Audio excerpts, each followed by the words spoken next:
नमस्कार, थर्ड आई में आपका स्वागत है।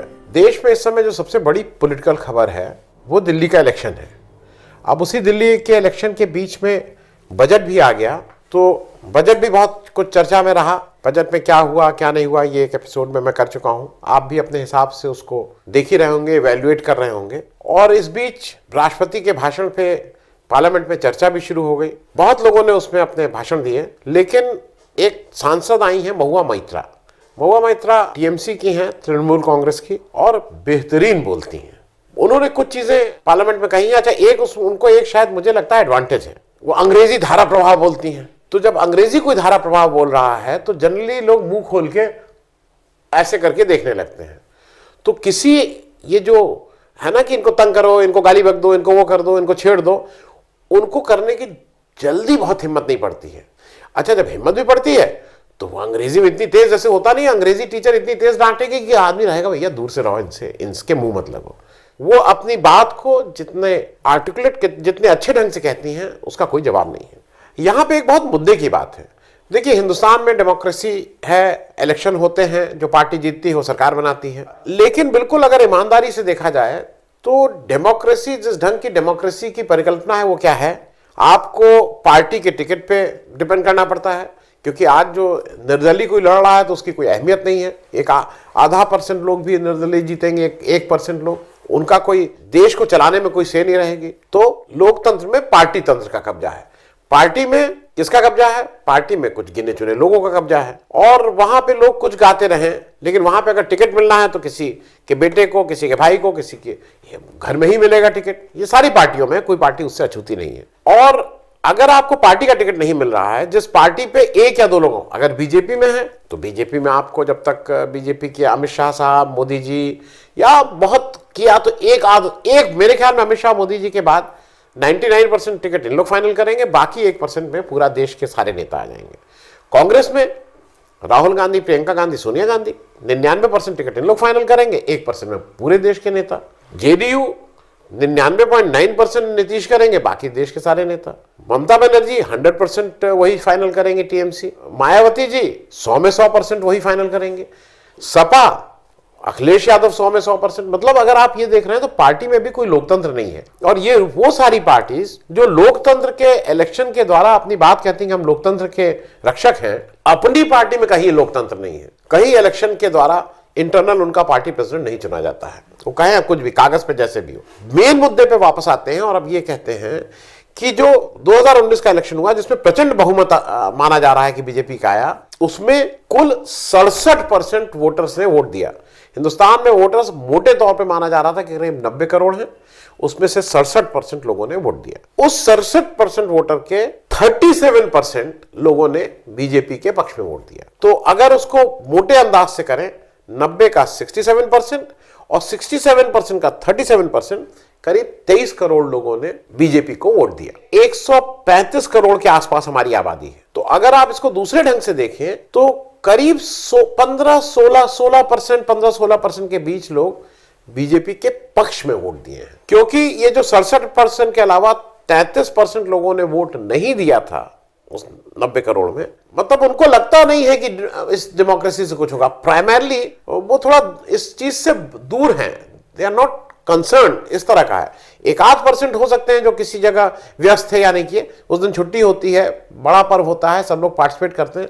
वोट नहीं देने से कहीं ना कहीं वो अपने को कनेक्ट नहीं मान रहे कि इससे कुछ होने वाला नहीं है, इस तरह का मिजाज है। अब अगर ये 16% लोगों के साथ भारतीय जनता पार्टी की जो केंद्र की सरकार है वो एक एक्स्ट्रा कॉन्स्टिट्यूशनल अथॉरिटी की तरह अपने को बिहेव कर रही है, ऐसा महुआ मैत्रा जी का कहना है। उनका कहना यह है कि ये जो मिडिल पाथ, इसमें आपके वो वोट भी थे जो बीजेपी के हार्डकोर सपोर्टर नहीं थे, लेकिन उनको उस समय ऐसा लगा था कि देश को चलाने के लिए मोदी जी ही सबसे विश्वसनीय नेता हैं, तो इसलिए उन्होंने वोट दिया था।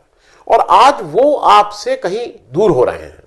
उनका बार बार ये कहना था कि आप चाहे कुछ भी कह लीजिए, आप उनको अस वर्सेस देम कर लिए, हम और वो, देश प्रेमी वर्सेस गद्दार कर लीजिए, हिंदुस्तानी वर्सेस पाकिस्तानी कर लीजिए, आप कुछ कर लीजिए, लेकिन वो आप 16% के अंदर ही लोग रहेंगे। जो दे हैं वो अभी भी 84% रहेंगे। इस तरह की बातें उन्होंने वहां कही थी। ये चीजें कुछ ऐसी हैं जो समझ में नहीं आ रही हैं कि बीजेपी का करनी और कथनी में इतना अंतर है कि वो थोड़ा मुश्किल चीज हो रही है। जैसे एक उनके साहब सिंह वर्मा के लड़के हैं परवेश वर्मा, उन्होंने मालूम नहीं क्या क्या मतलब गालियां दी इलेक्शन के दौरान। उनकी इस भाषणबाजी की वजह से इलेक्शन कमीशन ने भाषण देने से मना किया, करीब 36 घंटे उन पे बैन लगाया।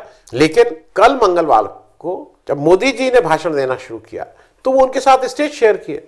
जब बीजेपी का मैनिफेस्टो रिलीज होना था तो उन्होंने रिलीज किया। तो आप एक तरह से एक ऐसा आदमी जो दागी है, जिसको इलेक्शन कमीशन कह रहा है कि इसने गलती की है, उसको आप अपना मतलब उसी से अगर आप करके मैसेज क्या दिलवा रहे हो, मैसेज दिलवा रहे हो कि किसी को कुछ कहना हो हमें कोई फर्क नहीं पड़ता है। आप मैसेज क्या दिलवा रहे हो? एक तरफ गांधी जी के उसमें जाके आप नमस्ते कर रहे हो, दूसरी तरफ वो हेगड़े और प्रज्ञा ठाकुर जैसे लोग आपकी पार्टी में है ही। हेगड़े ने अभी जो कर्नाटक के एमपी है वो क्या क्या बोल रहे हैं गांधी जी को, किस तरह से उन्होंने बोला है। तो ये थोड़ा कहीं ना कहीं जो अच्छा बीजेपी अपने को ये कहती है कि वो हाई मॉरल ग्राउंड्स पे है, मॉरलिटी की बात करते हैं, वो बात करते हैं राम की, वो बात करते हैं ईमानदारी की, वो बात करते हैं युधिष्ठिर जैसी सत्यनिष्ठा की। और यहां पे स्टेटमेंट मतलब कल दिल्ली इलेक्शन में प्राइम मिनिस्टर का एक स्टेटमेंट सुन के मुझे मतलब उसका अंग्रेजी अनुवाद यह है कि India in 21st century will not be ruled by politics of hate but by politics of development. मतलब किसी से भी पूछ लीजिए जो भाषण सुना ना हो, जो आज केवल वो हो रहा हो कि ये पॉलिटिक्स ऑफ हेट कौन ज्यादा कर रहा है, कौन ज्यादा गाली दे रहा है। एक इसी से रिलेटेड एक बीजेपी ने एक अपना नया गाना लगाया है। गाना मतलब 2020 के दिल्ली इलेक्शन के लिए उन्होंने एक गाना किया है। उन्होंने गाना किया है दिल्ली तू अब जान ले। देखिए क्या हो रहा तुझे हो मेरी दिल्ली, ढोंगी धरने दे रहे उड़ा रहे हैं खिल्ली। अब जाग तू छेड़ राग तू, घर से निकल बुझा हर राग तू। अब जाग तू छेड़ राग तू, घर से निकल बुझा हर राग तू। जो पिलाने आ रहे तुझे है नफरतों के घोल, खोल दे तू आज उन फरेबियों की पोल। दिल्ली तू अब जाग ले, जोरों से गांठ बांध ले, हर द्रोही तू पहचान रे, देश अपना अभिमान रे। अब वहां पे वो इतनी गाली है उसमें, और गाली किसको है? उनका कोई लीडर नहीं दिखा रहे हैं। पहले वो कह रहे हैं, सबसे पहले उन्होंने किया है कि दागी, तो दागी जैसे ही आता है केजरीवाल की फोटो, खिल्ली जो देश की खिल्ली उड़ाते हैं किसकी फोटो? कन्हैया की फोटो। फरेबियों से मतलब सावधान, और फरेबी जब आता है तो मनीष सिसोदिया, केजरीवाल की फोटो।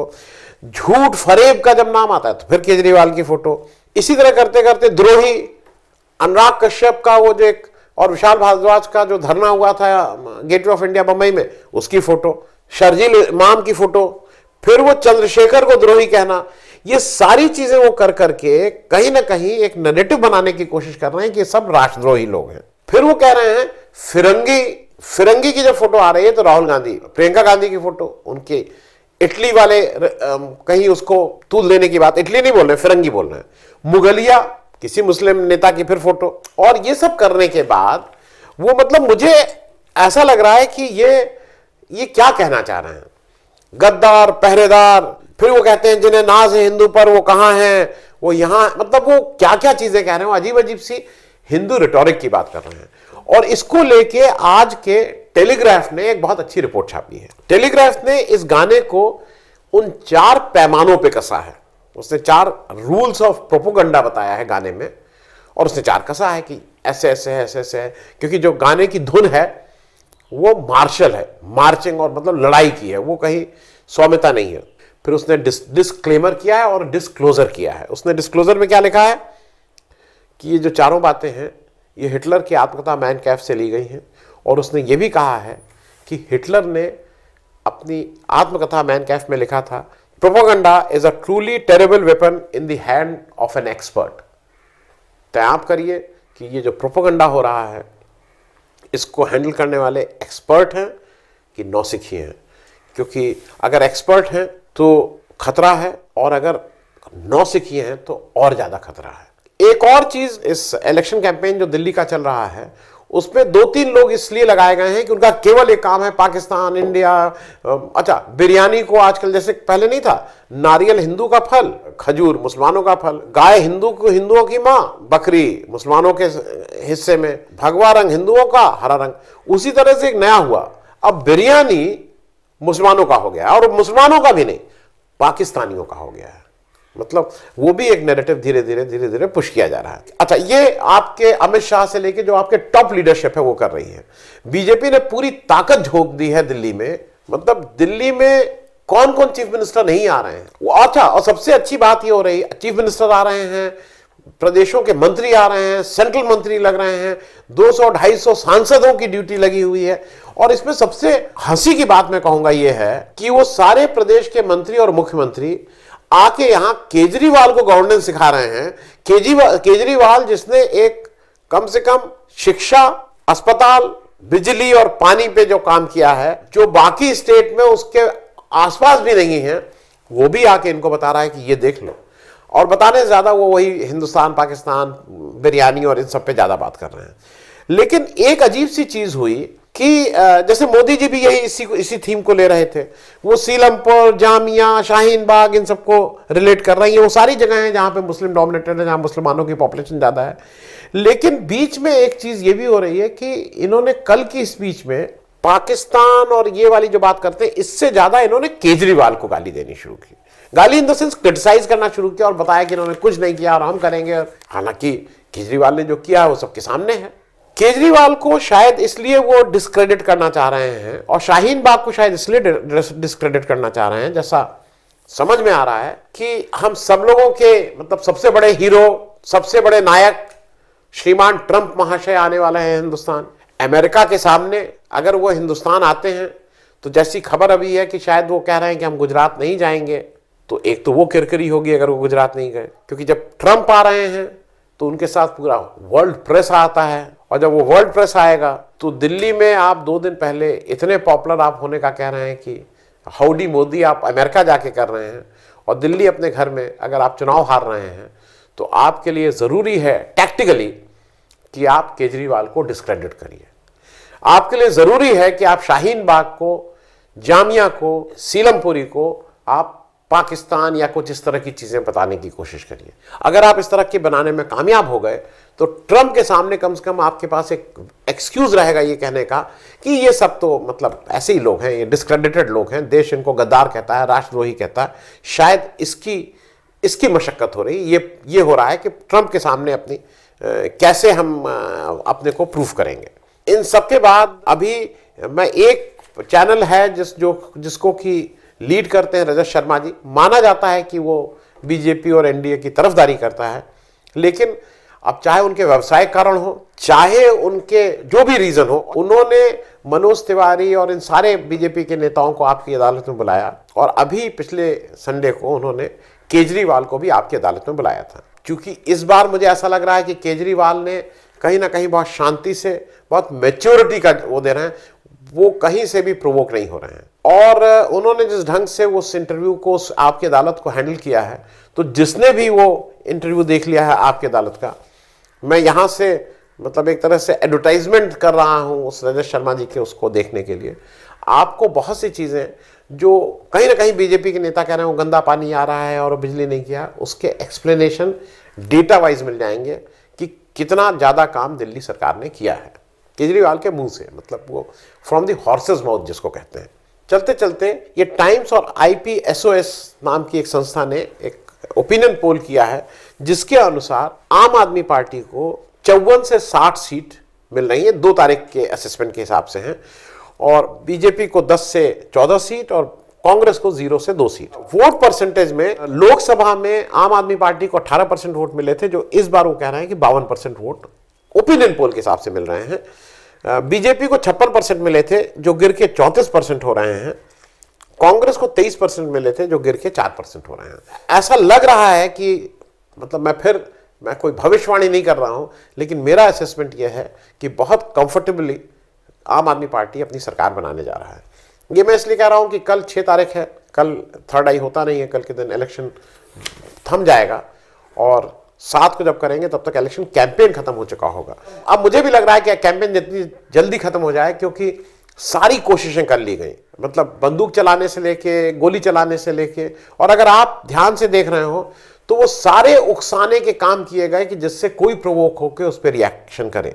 लेकिन आम आदमी पार्टी की जनरल लीडरशिप और केजरीवाल इन पर्टिकुलर की लीडरशिप ने उस ट्रैप में नहीं आए, या दूसरे ढंग से कहिए कि बहुत संयत होकर उन्होंने उस पर रिएक्ट नहीं किया, जिस ढंग से उनको बार बार उकसाया गया और उनको जितनी गाली दी गई है। मेरे हिसाब से दिल्ली का इलेक्शन बहुत से नए एजेंडा भी इस देश में सेट करने जा रहा है, क्योंकि जिन लोगों को कहा जा रहा है कि जो ये आंदोलन कर रहे हैं ये देशद्रोही हैं या राष्ट्रद्रोही हैं, इस इलेक्शन के बाद तय हो जाएगा कि ये राष्ट्रद्रोही हैं, राष्ट्रभक्त हैं, देशद्रोही हैं, या सही मानों में लोगों को भ्रमित करने वाले लोग कौन हैं। धन्यवाद। तो हमारा ये कार्यक्रम अच्छा लगा तो कृपया सब्सक्राइब करें और साथ में वो छोटी घंटी भी दबा दें, जिससे आपको जब भी कोई नया वीडियो, नया एपिसोड अपलोड हो तो आपको उसकी सूचना मिले।